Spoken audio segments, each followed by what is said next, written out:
Greetings, everyone, and welcome to episode 122 of Teaching Tales, the podcast totally devoted to sharing stories and inspiration from the world of education. I am Brent Coley. I am an educator in Southern California, been a teacher, assistant principal. I'm now a district administrator. And joining me today, we were just chatting before we started recording. I am so thrilled. I get to talk with my friend, Aubrey Patterson. Aubrey, how are you today, my friend? Hey, thanks, Brent. I really appreciate being on. I'm doing great. I'm so happy. Again, kindred spirits talking here. How could I not be happy? 100%. Like, I think we've been chatting for 20 minutes or so before we even got to the podcast stuff. So, but before we jump in to what we're going to talk about, because we met, I was thinking this morning as I was getting dressed, I think it was three years ago. I think it was 3 years ago. We met at the Spring Q conference in Southern California. But for anyone like I know about kind of your background and what you've done, tell people who are listening who may not be familiar with you and your work, who is Aubrey? Sure. Well, I'll give you the short version here. I was a teacher for many years, a coach, a basketball coach, a track coach, and eventually became a principal. I was principal at elementary for 1 year. I loved it, but my thing was high school for sure. And I was the principal of a very large high school for 6 years. And then after that, I was deputy superintendent and then a superintendent for the last 12 years that I was on the job. Now I'm a recovering superintendent, and and I have a company called Warm Demanders, and my company's focused on helping people find peace of mind. In particular, people who are in leadership positions in education, helping them find that peace of mind. A lot of people talk about it like what I do and what my company does in terms of the productivity thing. We do a lot of stuff in those areas and the time management and all the system stuff. And that I'm proud of all of that. But what I'm proudest about is that we help people in very stressful, difficult, increasingly complicated and complex positions lead with peace of mind, be authentic, go home and be able to, just sit and have a conversation and not have their mind, filled with a million things, right? And so that's what I'm proudest of. We do that with courses, but I do mostly these days with speaking and workshops and that kind of thing, and primarily in California because I just love the vibe. Yeah. Me too. Born and raised in California. So, well, I absolutely, you mentioned like kindred spirits. I mean, that peace of mind. I mean, we're going to chat today about some strategies. Basically, so I've got the high impact leader. That's what I want to chat about today. And strategies to maximize efficiency and effectiveness. But it starts with what you just said, and that's peace of mind. Because if you have good systems in place, if you have good strategies in place, if you have good techniques and things in place, it's going to help your peace of mind. It's going to not burn you out. It's not going to stress you out so much so that, like you mentioned, you could go home and have a nice conversation with your spouse or your significant other, or even by yourself, and not want to, just go to bed.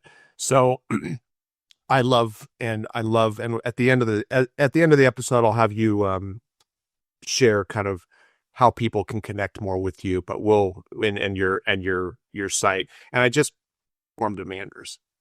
Explain why, if you would, because I remember you sharing that. I love the reason, the meaning behind the name, if you would, please.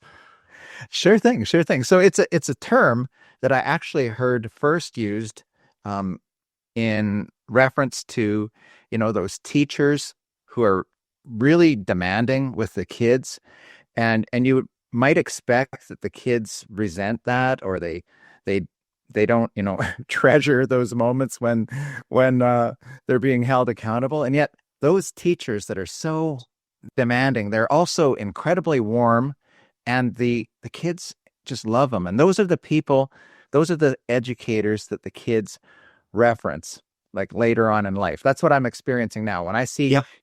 the kids I taught now are like, 30 and 40 years old, and I see them on the street, and they're referencing the people that held them accountable, but that showed how much they care. And so I first heard this in reference to teachers, and I wondered why I never heard this term warm demanders referencing people in leadership positions. Because I've also found that in speaking, especially with the teachers, that the leaders that they value most are the ones that made them better. Yeah. That held them accountable, but asked lots of questions, but showed how much they cared. So it all goes to that, work hard, play hard, work hard and be nice to people kind of theme. And I just think it's totally possible to hold yourself and others accountable and demonstrate true empathy and kindness at the same time. Oh, it just getting chills. It's not a one or the other type of thing. And I think that what you're saying hits on that is the misconception, that if to be a demanding teacher, because you hear the word demanding and that has a negative connotation. But I loved what you said. And I can think of, as soon as you said that, I can think of very specific instances where the leaders that I've worked under, that's what I respected. It's kind of like when they were demanding, we demand excellence of our kids. Shouldn't we demand that of the people who teach our kids? But you can do it. You don't have to be a jerk. And then I think it's kind of like you're either a jerk or anyway. Anyway, so rabbit hole we got on Birdwalk there. But I for anyone like warm demanders, I wanted you to share that. So let's jump in. What I want to do today, hopefully for anyone who's listening, whether and again, we're all leaders. If you're a teacher listening, fantastic. You're leading your classroom. You're leading your kids. If you're a site leader, assistant principal, you're leading all of your teachers and your students. If you're a district leader or superintendent, I mean, we're all leaders in different capacities. I want to share, because in our conversations, I attended some of your sessions when I met you a few years ago, and I was like, oh my gosh, I got to talk to this guy. I got to meet this guy. I got to talk to this guy more, because I walked away actually implementing things that you have shared with me that have been game changers for me. So what I want to do is I want to go back and forth. I'll have you share with us whether it's a tip, a technique, a strategy. It could be groundbreaking. It might just be the smallest tweak of something that you think a leader could benefit from. And then I'll share one and we can kind of go back and forth. So you have the floor. Thank you, Brent. It's so cool. Like I'm going to go immediately to time. Like, of course we all wish we had a few more minutes in each day. Yes. But the reality is that in 2026, that's where we're at now. Hard to believe. 2026. Yeah. There's a lot more coming at people, especially those in leadership positions, the people that I work closely with. There's more coming at them, and it's coming at them faster than ever before. There's a huge increase, not just in the speed, but in the volume of information that's coming at people, and that regardless of position. And the reality is, if you ask somebody 10 years ago, back in 2016, what's your biggest pressure? They're going to say time, or they would say time. True. If you asked somebody in 2006 or 96 or 86, they're going to talk about time and all the things coming at them. Time is always going to be an issue. That said, I don't believe that time is actually the issue. I think we need to talk about systems.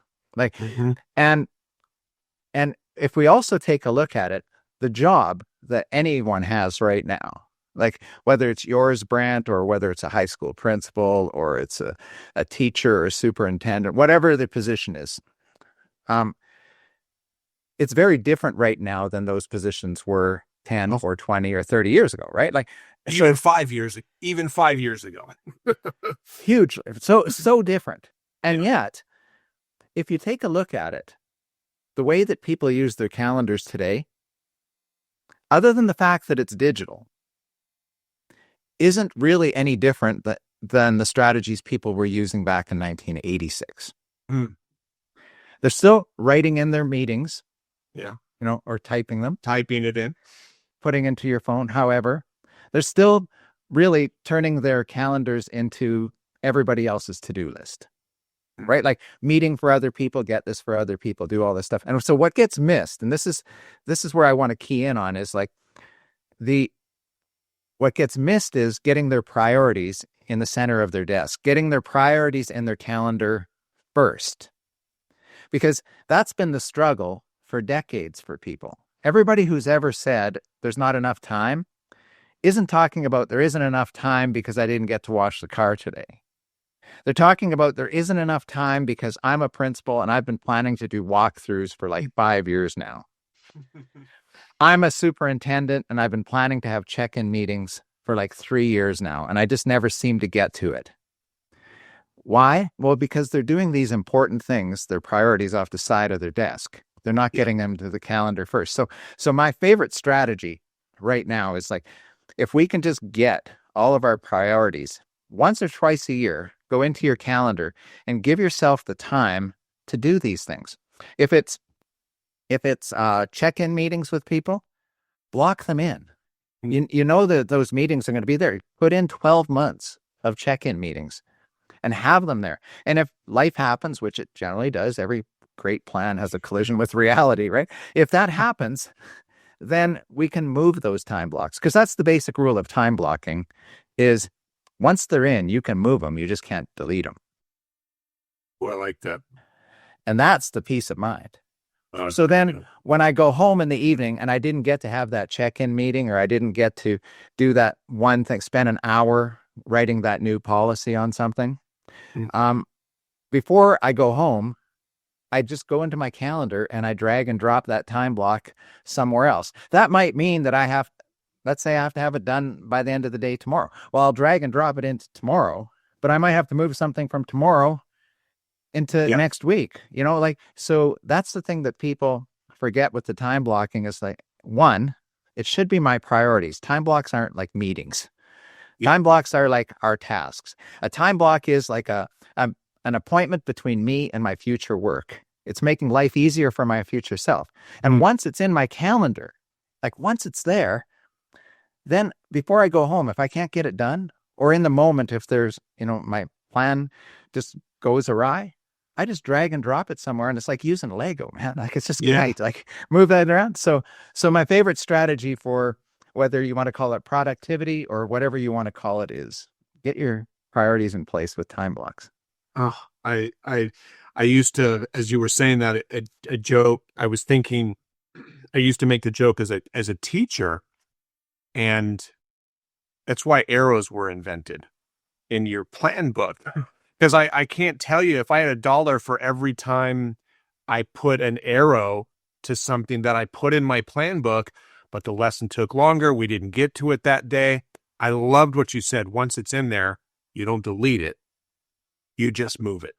And it was the same thing for a classroom teacher. If you had lesson 4.2 that you needed to cover and you didn't get to it that day, you don't delete. You just moved it. But I loved, and from a principal lens, as you were talking, you mentioned walkthroughs. And I know, if you don't put it in your calendar, it ain't going to happen. Like it's because there will be other things that will come in and take its place. And I love that phrase that every great plan has a collision with reality. I mean, the reality is you may have your walkthroughs on your calendar and a fight breaks out, or an angry parent comes into the office, or something like that, and it may need to get moved. But I would just emphasize, re-emphasize that you don't delete it, you just move it, and that's awesome. That is good and it's priorities. And I left the car. You're not upset that you didn't get to watch the car. If that was your priority, okay, then you might be upset, but that's probably not your priority. But there's so many things on our list of dues. We have to, what is the number one priority? What's the number two priority? And put those first. So I love that. All right. So we were chatting about this before because it's one of, and it leads into time. It leads into time and saving time. And it's the hub, which we have chatted about before. And I'm going to give props. I know that you have said like Brent Coley's hub, and I'm going to give props to my buddy, John Fox, who I work just down the hall with now, former principal as well. We're both coordinators at our district. He's the one that gave me the idea for this. I ran with it. So the hub, I think I've talked about this in previous episodes. The hub is essentially in the same way that we've got digital calendars and we put everything in one place. A hub it's a digital centralized location where you can put all of your resources, whether and it's digital. So picture, it could be a Google Doc. It could be a Microsoft OneNote notebook. It could be a website, it could be Google Site. What I love about this is a concept and not a platform dependent tool. It's a concept. Take a digital, and I started it. John gave me the idea. Picture a Google Doc with a table, and you got each cell of the table. One of them was like calendar. The other one was important forms. The other one was directories, and you just linked out to all of the other documents that we used. And I can tell you, Aubrey, that when John gave me that idea, I spent my whole summer building it. And again, all it is you're linking. It's a hyperdoc. You're linking to all of your other. So you're linking to the field trip form. You're linking to the staff directory. You're linking to the union contract. You're linking to all of the things that teachers, secretaries, assistant principals, everybody on your staff asks you for. You're putting it in one place. And the great thing about it is if you have to make an update to the staff directory, the link to the directory in the hub doesn't change. You just change it in the live, because we're in the era of live documents. You just change it in the live document. And then when they click on the link in the hub, they're seeing always the most current version. The person who I think loved the hub the most was my secretary. Secretary, just because the secretary, she was constantly being asked by teachers, can I get a copy of this? Can I get a copy of this? Can I get a copy of this? Can I get a copy of this? And her response, not in a book, but was, it's on the hub. It's on the hub. It's on the hub. And the greatest thing was people would come to me and say, hey, Brent, I noticed that this isn't on the hub. Could we put this on the hub? Absolutely, you got it. And when I transitioned from a site to a district office position where I now oversee, for example, I oversee all of the elementary school assistant principals. I work with all of our principals, all of our assistant principals. I've created a hub for our APs and our principals. So all of the forms that not necessarily teachers are, but our administrators are using, we've got an admin hub for them. Our district is rolling out. Our goal is it's built. We're populating it now. We're rolling it out in August. We're going to have an entire district hub. Human resources has a section. Business services has a section. Educational services has a section. All of the forms, all of the directories, all of the templates, whether it's a letterhead or whatever, you're always going to know that the most current version is on that hub. So if you are listening to this and you're like, I've never done something like this, I'm leading with this one because I can tell you it is worth its weight in gold. The time, going back to what you said, Aubrey, the time saved with utilizing something like this. And I don't care how you do it. Google Doc, Microsoft OneNote, Google Site, it doesn't matter. It's an idea. So that's you've got to you've got to invest in something like that. I mean, I hate to sound like that, but I cannot recommend something like this enough. And I've met with a lot of people at conferences who I've shared this with them, and I've seen them later. They're like, "Oh my gosh, this is it's the best. It's the best." It's just kind of like, yeah, it really is, and it's not rocket science. It's just a very simple idea. Put everything in one place, and your teachers. I'll finish with this because this is I'm talking too long. When I introduced this at the staff meeting, the very first time, teachers clapped. And when I present on this in sessions, it's like, how often when you introduce a new initiative or a new tool or a new curriculum, do teachers clap? The answer is never. It never happens. But they clapped. Like, oh my gosh, this is going to be great. And it was. And I'm not at that school anymore. But they still have a hub. It's not a Brent thing. It's a system that now is in place. And I can say that the majority of the schools, of the elementary schools in our districts, now have hubs. So anyway, that's one of mine. Wow. You know I love the hub, right? Like I can't stress it enough. If you hadn't come up with this one right away, this was going to be my next. But I was going to be telling everybody that got it from you, because I love this, and I talk systems all over the place. And I don't just I love working in education because that's my roots. But I also do a lot of work with, for example, engineering firms, accounting firms, oil companies, like all kinds of diverse groups, universities, large HR departments, city administrations, and they all love the concept of the hub. It transcends, transcends education. This is it works totally across board. Yeah. So as you described it, it's 100% platform agnostic, device agnostic, but also industry agnostic. Like it just travels everywhere. I love it. I just want to punctuate this a little bit more, because just so you know, Brent, as you know, and I'm going to mention this one right away, but I love to have agendas in spreadsheets, in Excel or in Google Sheets. That's a big one for me. This whole one-stop shopping thing. I'm going to talk about that right away. But as I present on that now in workshops and when I'm doing keynotes and speaking, I always refer to the 3 or 4 documents that you need to have on every tab. And one of them is the hub.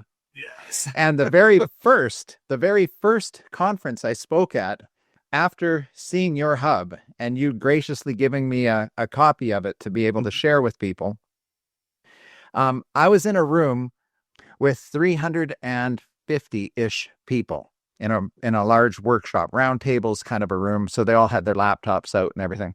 Yeah. And I have a specific page, as you might remember. Whenever I speak somewhere, I have a website ready for that place and with all the resources on it and all that.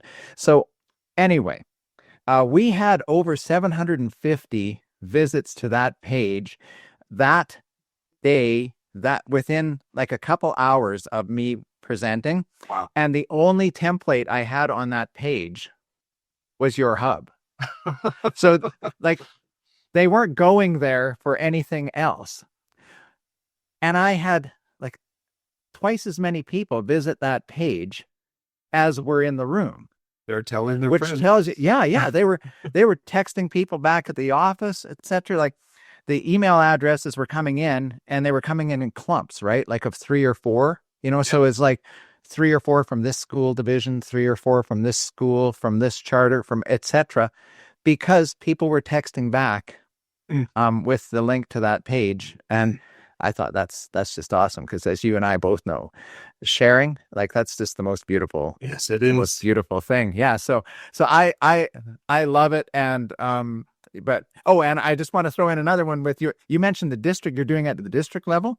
Hmm. I was working with a place in Central California 2 months ago, back in November, Yep. and we spent a morning creating a hub at the district level. Oh. And everything you're describing, a section for HR, a section for Mhm. business, a section for transportation, etc. But what I thought was really cool is before we began, and I showed them a sample, like a school sample, I asked everybody to write down on a Post-it, how many items do you think we'll put together as a team here for the district? And the general number, there was like, say, 30 people in the room. Most people were saying, between 15 and 30 items will end up on this paper. Yeah, it was like in the 70s or 80s when Yeah. we finished it. It's unbelievable, and that it's just such a big deal. And it continues to grow. It's a living breathing document. And I know that when I first introduced the hub to my site that day, what you will find on the hub now, there's probably 30 to 40% more information on it today than there was then, because like I mentioned, people are like, hey, I didn't see this on the hub. Could we put this on the hub? Which is just that 100%. That's music. It's music to my ears. And again, if you're a leader listening to this, your secretary, your assistants because it's helping everybody. Your teachers find the information more quickly, your secretaries, your assistants, your admin, everybody. It's at and then you've got your phones too. It's whether anyway, it's fantastic. So anyway, thank you for I'm so glad to hear that people are that we're able to share, me able to share that with you, and you're able to share it with other people. And 750 people visited that site, and hopefully it is spreading more. And again, we go back to John Fox. If you're listening to this, what's your idea? It's like I ran with it, and it's benefiting a whole lot of people. So let me give the floor back to you. You mentioned your spreadsheet. Are you going to talk about that next? Yeah, let's jump right in. Please. Oh, because I was going to ask you to talk about that if you weren't planning on it. So please go. So, I got to tell you, I've always been digitally organized, taken pride in it. Mhm. Like I'm that person who likes to make sure their files are all in the right place. So if that annoys some of you, well, yeah, sorry, but it's just there only is one rogue way on this one. Yeah, exactly. And so I always took a lot of pride in our agendas and all of the attachments and everything. And I'm going back now to like the early 2010s ish. So almost 15 years ago.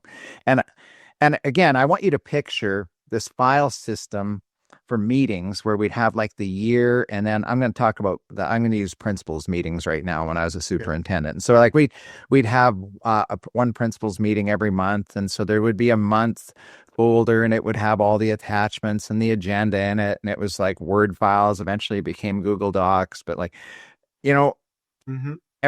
it was very well organized. And I took a lot of pride in that. And I used to tell people, no spaghetti code around here. Like we're making sure everything has its like straight lines here. Like it's going to make sense. And I thought it was really good. And one of my assistants came up to me one day, and I was always like first name basis with everybody, no matter what. Right. And she's like, hey, Aubrey, I bet you a Starbucks that I can get you to switch from Word docs to Excel. I was like, yeah, right. And I said, she like for agendas, right? And I said, yeah, right. She said, if you give me 30 seconds, I bet you a Starbucks. After 30 seconds, we're going to be changing all of our agendas. I was like, yeah, no way. Okay, shoot. So you give it a try, Lori. And so Lori gave her a try. She had me in 10 seconds. Oh. It was that quick. Because one of the things that I believed in always was having 12 months of agendas at your fingertips all the time. And so we'd have the folders, And then let's say somebody has like a great idea, and you know what it's like. Some of the best ideas come at the most inopportune times, right? So like we're in a meeting, somebody has a great idea. It's September. This idea would be better placed in March. If I say, hey, pull me by the sleeve and tell me later, or we put it in the proverbial parking lot, it's going to get lost. Yep. And that causes all this kind of negativity when somebody else brings the idea up a year later and somebody's like, hey, didn't we talk about that last year? And, that whole meeting deja vu thing, like it's just so negative, right? So I like to be able to capture ideas and put them somewhere. And so we had always done that, but it was a little bit time consuming in meetings. And time consuming, I mean, it might take 15 seconds to open up a few folders and do it. But it could be a lot smoother if we had 12 tabs at the bottom of one spreadsheet and they all, we had, in this case, for monthly meetings. Obviously you can have more than 12 if you have like weekly meetings, etc. Right? So anyway, it was really nice to have all those tabs down there. And it's very easy to make an Excel spreadsheet or a Google Sheet spreadsheet look exactly like a Word doc or a Google doc. Like very easy. Like this is like easy peasy stuff, right? And so like that was really cool. But then there was more. See, like Lori had me at that. But she said, yeah, wait, there's more. And I said, well, like what? And she said, well, just right click on the tab. And you know how like January of 2026 might have these 20 items for the meeting? We all know that January 2027 is going to have at least half of those items again. So why don't I just make a duplicate of that tab, rename it January 2027, drag it over, and I can color code those things that I think are going to be repeats, delete the things that I think are just one time, and we're ready to go. And we have 12 months ahead. I thought, okay, that's awesome. Love that, right? And of course, then I was looking, like, we're only like 15 seconds into this. And I said, now I'm looking for holes in the argument, right? And I said, okay, but we're going to end up with like a whole bunch of tabs over the course of time, right? Yeah, no, you can right click on it and hide the old tabs if you want to, and just recall them whenever you want. And I said, oh, this is so good. Kept getting better and better and better. And then we were like, okay, well, so we could then, for example, we have these monthly documents, like everything, who will do what by when each month. And we said, well, we could link the January who will do what by when document to the January agendas. And then when we make a duplicate of it, the link will carry through as well. Like it's so good because, of course, a lot of people don't realize that you can link, especially with the web-based versions, you can link from one tab to another tab directly. Like, again, let's keep all that information at people's fingertips. So we referred to this as our one-stop shopping agendas. And over time, we added the like all the things that we thought were important at the bottom of each of those agendas. So in January, here's all the links we need. And again, make a right click and make it work. Now, for the last few years, ever since you introduced the hub to me, when people are creating these agendas, and this is one of the biggest systems tools that I help people create. I bet you in workshops, it'd be well over 1,000 sites now that I've worked with that have moved into using spreadsheets for agendas. All of them now have links to their hub at people's fingertips as well. And the question that always comes up is, yeah, but won't everybody be able to see the agenda like in advance? Like if I'm giving access to all of, in this case, all the principals, or if I was the principal, I'm giving access to all of the staff.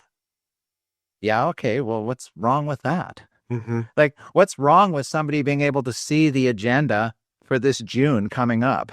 Yeah. Right now. Like, I think it's actually a good thing. Mm-hmm. And going back to what we were saying with time blocking, like if the agenda gets a little bit tight this month, then I can move it. I just can't delete it. Mm-hmm. And so time blocking doesn't just have to happen in a calendar. It can also happen in an agenda. And it's going to be more likely to happen if we have everything at our fingertips, like in a spreadsheet. What do you know? You had me at 10 seconds. And when you shared this in one of the sessions that I went to at the conference, you shared this, and I think I had my laptop open and I started making it like right then and there, because that was something I always struggled with as a principal, was exactly what you just described. It's September. I have I need to put this on the agenda for October or November. So I write it on a sticky note, which then gets stuck to another piece of paper, which then gets thrown away and you lose it. Or like you said, will you remind me to do that? And they don't, because they had a collision with reality, and and and it doesn't work. And I was like you, and I try to be very organized. But sometimes it would be like, I don't have that agenda created yet, or I haven't yet created. I'm not that far out. But by doing it all in a spreadsheet, I did this. Though I think I think this is my third year. I mean, literally, I started it right. I met you in March. I already started building it for the following school year. It is a absolute game changer. And to your point, if you still want to print out an agenda for the people who like to handwrite their notes, you can totally do that. You just print that particular tab. Oh, and the number of times where I've put something on the agenda, we didn't get to that. Okay, I move it to the next tab, or I move it to, but it is fantastic. And I will say, for anyone who's like, oh, I'm not great, I'm more of a Google Doc kind of guy. There's now tabs in Google Docs. So this, again, kind of going back to the hub, it's platform agnostic. This is more of a conceptual, it's an idea, putting a whole bunch of things in one document. And I love the spreadsheets, like you love. But if you're thinking, could this be done? Could this be done? Same concept, just using tabs. And I actually experimented this year using that. I actually have both that I've used. I want to see which one I like better.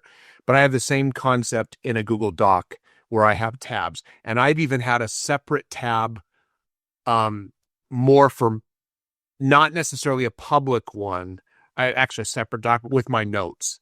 Like, it's something that I wouldn't necessarily, yeah, we've got the agenda items, but these are things that I want to cover that I don't need to share with everybody my personal notes on what I want to talk about type thing. So you can even do tabs like that. So anyway, that is, but That's a great ad there. Like, those using the tabs and docs. Like, again, I appreciate you mentioning, like, it's the concept, right? Like, yep. the one-stop shopping. So, like, whatever works for you.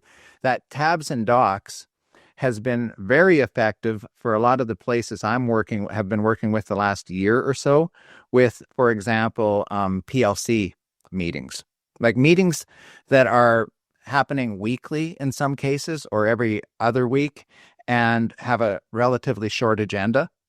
Like there's more work and less talk in these kind of meetings. And so the agendas are often short.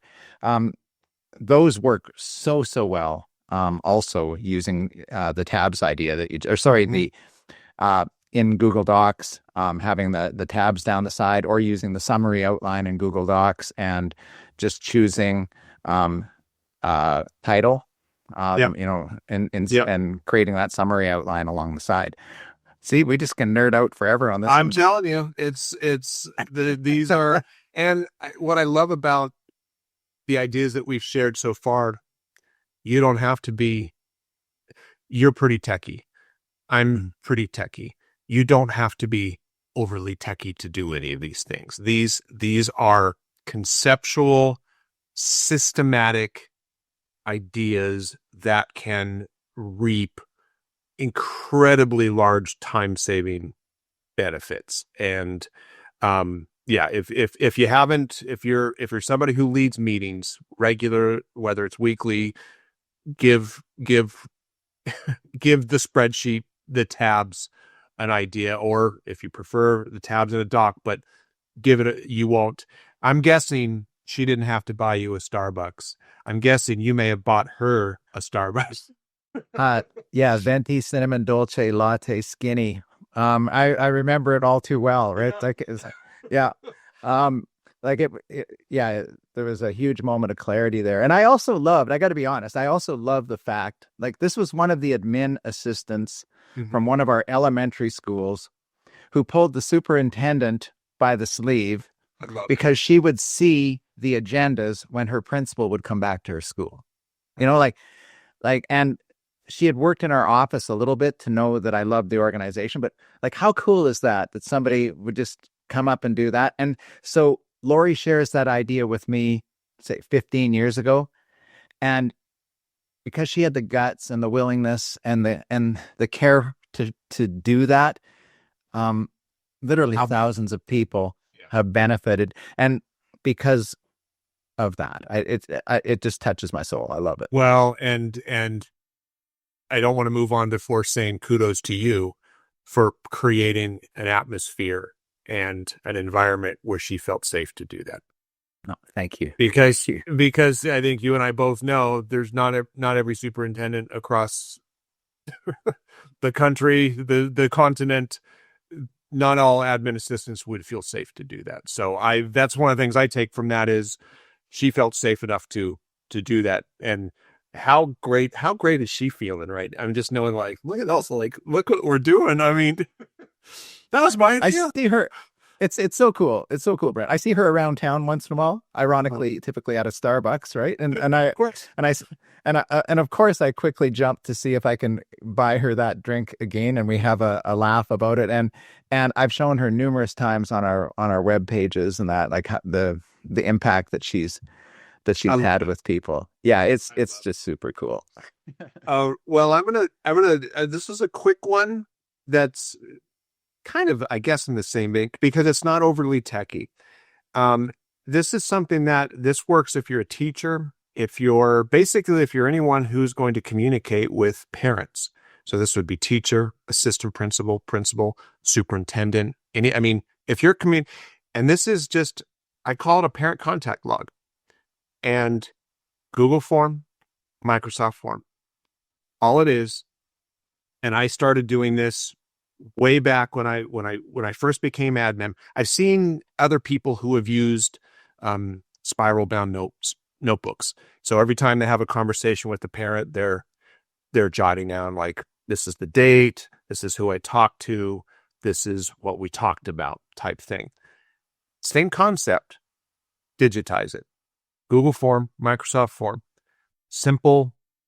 Name of the parent, last name of the student, last name of the student, first name, last name of the student, grade, and then a place for notes.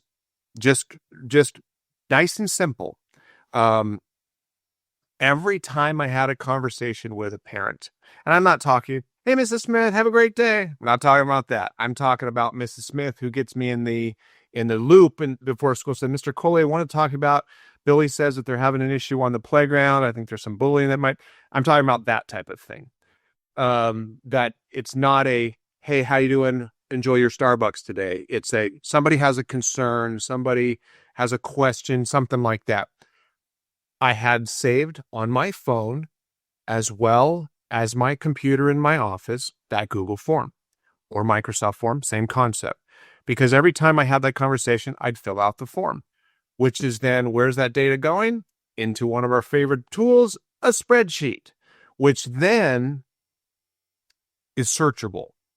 Because what would happen for me is my secretary assistant would come and say, hey, Brent, we've got Mrs. Smith. She's got and I'm thinking, oh, I know I talked with Mrs. Smith like 6 months ago, but I've had probably 600 conversations with a lot of people. I don't remember exactly what I talked to Mrs. Smith about. So I can then go back to my spreadsheet, Control F, Command F, if you're on a Mac, and do a search for Mrs. Smith or Mrs. Smith's son or daughter. And I can, because what I would do is, these were anecdotal notes for me. Talked with Mrs. Smith in the front loop. She had a concern about some bullying that might be happening on the playground. Let Mrs. Smith know. I was going to follow up first thing in the morning, and I would get back to her. And then I could go back in the notes and say, told her, followed up, and I could give her a resolution. And I always ended my notes with, she left happy. or she was still upset, but she felt assured that I was going to take care of her. She thanked, like, so that I knew what kind of resolution did we have, where, so that if I had it in a follow-up conversation, I knew where we finished off on. But I can't tell you how important this was for me. I still have one now. I don't speak with as many parents now in my district leadership role, but I still have them because I do occasionally have a parent will call with a question or a concern or something like that, and I'll have to take those calls. But having that spreadsheet with that information, again, this was not formal records that was going into our student information system. This was, what was the conversation that we had, so that if 6 months, a year, 2 years from now, oh, well, we never talked. Actually, Mrs. Smith, we did have a conversation. We had it on March 2nd, right after school, because it timestamps it. When I put it in, it's going to timestamp it. So a parent contact log, super, super easy to create. Parent name, student name. I usually did last name, first name, because they didn't always have the same names. Grade level, notes. Like, and if I'm doing it on my phone, I don't even have to type it. I can do the voice dictation, hit the microphone, the speaker, or not speaker, the microphone button, and speak what I can say, what we talked about. And then as soon as I hit submit, it's in the spreadsheet and it's great. So parent contact log is once again a time saver down the road. But going back to what you opened with, peace of mind. It gives me peace of mind because I'm not going to remember everything. And I think the benefit that this has versus a spiral notebook. And if you're listening like, but I love my spiral notebook, great. I'm not saying throw out. If you've got something that works for you, fantastic, keep going. But a spiral notebook, you may run out of pages in your spiral notebook over the course of the school year. And spiral notebooks don't have Control F. It doesn't have the search. It doesn't have the search feature that a spreadsheet has. So 100%. I love it, Brent. Like, and most of the time when we need that information that you're describing, especially if there's a sensitive topic going, and again, I agree with you. Like, I love the spiral notebook people and all that too. Like, that's all cool. But that spiral notebook is generally nowhere to be found when you actually need the information, right? Like, it's like a rule. It's like, if I leave my notebook in my office and go somewhere, that's when I'm going to get the call. Yeah. So it's just one of the laws of the universe. And yes. And I love what you're describing with the form. I couldn't, put an exclamation point on this any greater than to say, like, I absolutely love it. It falls into that category of making life easier for your future self, right? And we're talking systems, and I love systems. And what you've described is a system, and because it's if this then that, right? Like, habits, systems are just complex habits, right? But if this then that, and it's reliable. You can count on it, but it's very black and white, like the system. That said, a system like you just described allows us to have conversations that are filled with color. Like that black and white system. I once heard it said, systems are black and white, communication is color. Like that, it's just, and I love that concept. And what's the color? Well, that's that conversation where that person feels seen, heard, remembered. Like that's when we truly make connection, that SHR, seen, heard, remembered. Or like you mentioned in your book, in the Edu Influence, the importance of remembering somebody's name. Like it's such a big deal. But these are all the color pieces, but we don't get there without the black and white system. So I absolutely love that system, Brent. Totally. Cool. I've not heard the systems black and white, conversations color. But I'm going to take that, and I think that color piece, that's that I always ended it with color. What was the tone? She still would. I did not assuage her anger or whatever. Or she came in upset. She left giving me a hug. Like, I mean, but that was so helpful whenever I had those follow-up conversations with somebody. And it made me look at, wow, you remember that conversation from 2 years ago? I was like, spreadsheet does. makes me look a lot, but that's a tool that I can use because, as you know, school leaders have a lot of conversations in the course of the school day. A lot of conversations. So many variables. Yeah, 100%. I absolutely love that, Brent. That Yeah. one's so cool. Well, this is good. Do you have one more? Do you want to do one more? We can cap it here. And I'm even thinking, Aubrey, I'm up for part 2 of this if you want to, if you're willing to come back. I don't mean to put you on the spot digitally, but I would love to do a part 2.